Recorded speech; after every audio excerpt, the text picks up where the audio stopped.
আল্লাহ সমর্থ দিছে, হাত লম্বা করেন, কিছু বরকত নিয়ে আনেন, নাইলে দেখবেন সব বরকত যাইবগা।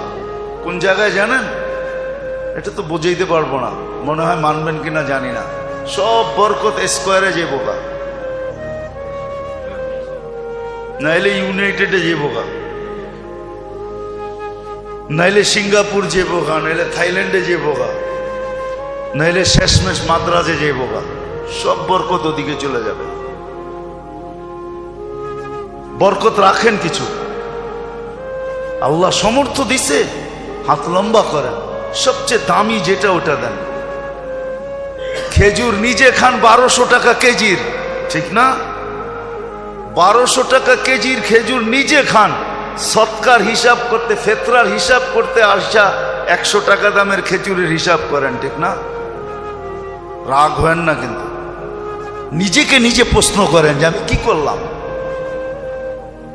যদি আপনার ভিতরে কিছু থাকে, সব পার্টস নষ্ট হয়ে গেলে ওটা ভিন্ন কথা, আর যদি কিছু পার্টস এখানে থাকে তাহলে একটু নিজেকে প্রশ্ন করেন না যে আমি তো বাসার জন্য প্রতি মাস সারাটা মাস খেজুর কিনলাম 1200 টাকা দামের,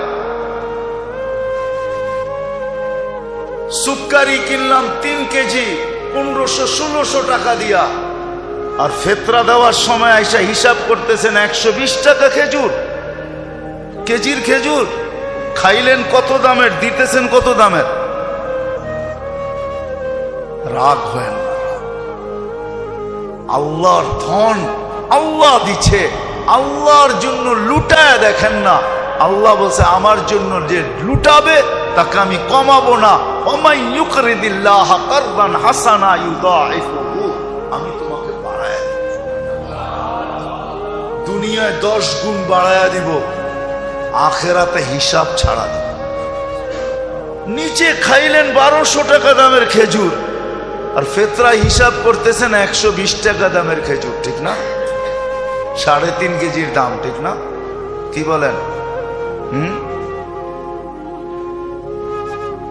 হাত প্রসারিত করে, হাত প্রসার সুযোগ করে দিয়া গেছে। এক তো আমি একটা দুইটা বললাম আপনাদেরকে যে যা এখন পর্যন্ত যেটা হয় নাই ওটাকে পুরা করার জন্য 2 রাস্তা দেখাইলাম, দ্বিতীয় আরেকটা রাস্তা আছে, সেটাই ফেতরা। আল্লাহ রাসূল সাফ বলছেন, রোজার ভিতরে যেরকম করা ছিল তুমি করতে পারো নাই, পূর্ণতা নিয়ে আসবে, তোমার হাত খোলা ফেতরা, হাত খোলা, হাত খোলা। বলবেন 70 টাকা দিলেই তো হবে, হয়ে যাবে, হয়ে যাবে, কিন্তু বরকত আপনার কাছে থাকবে না, বরকত কিন্তু